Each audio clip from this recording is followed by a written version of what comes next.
Namaste. Keep these three crucial points in your mind and you'll attain the mental strength to face anything. That's right, anything. Are you ready to hear? Brace yourself for the truth. I'm sorry it might sound a bit crude, and some of you might not like it, but then you've heard that truth is bitter, haven't you? Those who swallow this pill, this bitter pill, know no fear. 1. Embrace the idea of being ready to die now. Yes, now. Not tomorrow, now. After death, there's no awareness anyway, so let go of the fear. Once you have this fear out of your way, you will feel phenomenally empowered and good to go, because you don't care, you're not scared. Just think of our brave frontline soldiers who know that they could get killed at any moment. And in spite of the risk, they are there for their nation and their people they swore to protect. Once you have accepted the greatest truth that physical death can happen to anyone at any time, that greatest fear that forms the foundation of all fears will simply vanish.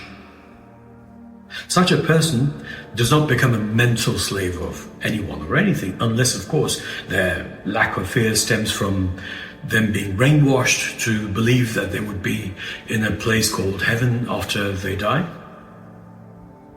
2. Whatever the situation you are in, first come to terms with it, at least temporarily. It is because that is when your intelligence will kick in, push your emotions away, and let you think rationally, thereby protecting you from the endless pit of self-pity and enables you to choose the right one among the various choices you have.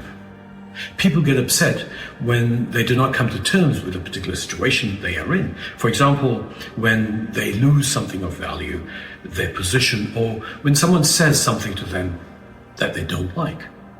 Sukha-dukhe same kritva labha labho jaya jayo tato yuddhaya yujyasva naivam papam avapsyasi.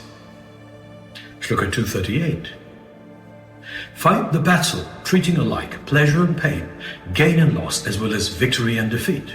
By doing so, you will not sin, says Krishna. Never give others or external objects the power to control the state of your mind. 3.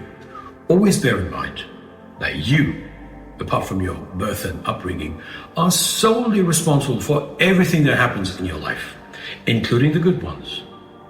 No need to attribute it to others, higher powers, or whatever. It's all cause and effect. Plant a mango seed and you'll have a mango tree. Plant a blackthorn seed and you'll have a blackthorn plant. Beware of so-called Krishna organizations who ask you to shave your head, dance on the streets, and do other things that are unnecessary in the path of spiritual evolution. You don't need such people from such groups. What for? Do you know to read? Then learn on your own.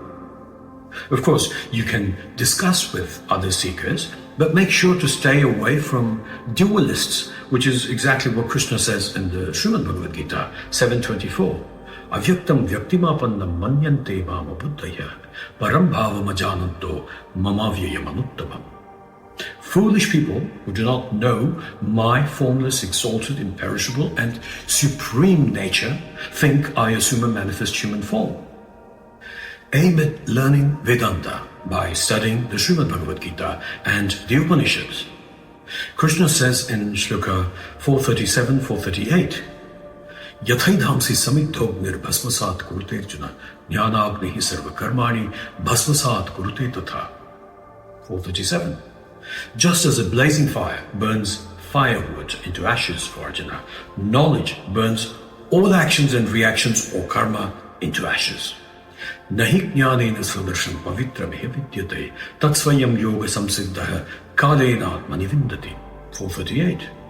There is certainly nothing more purifying than knowledge. He who is perfect in yoga finds it in the self in due course of time. The Srimad Bhagavad Gita is the nectar of all the Upanishads. First aim at internalizing the fundamentals of Vedanta and then proceed to detailed studies. Avoid starting with big fat books because many people who do so usually do not get past a couple of pages and end up being trapped in cycles of pain and suffering caused by their own ignorance. If you wish, I can assist you in starting your Vedanta journey. With me, you can be sure of zero religion, rites, rituals, or any other unnecessary stuff, but only practical and easily understandable ways to learn to master your own mind. I humbly share my knowledge of Advaita Vedanta, the greatest truth, which has been graciously passed down through generations by Sri Adi Shankaracharya, his teachers, and other great wise sages from the rich past of Bharatvarsha, much before the advent of dualistic sects and organized dualistic religions. Can there be a higher achievement for humans than realizing their self, or who or what the I in them truly is? Delve into the study of Atmajnana, the knowledge of the self or the I. Begin with the Srimad Bhagavad Gita. Like many of you, I have also faced severe challenges in life, but I managed to learn to detach my ego, pseudo-self, or assumed I from them, and that did it. Crucially, while I no longer let others influence my thoughts, I actively engage in extensive study and vicariously learning from the experiences of others. You too can do the same and live a wonderful, peaceful, blissful, and fulfilling life. Go for it. Knowledge is the key. Knowledge is power. Thank you. Jai Shri Krishna.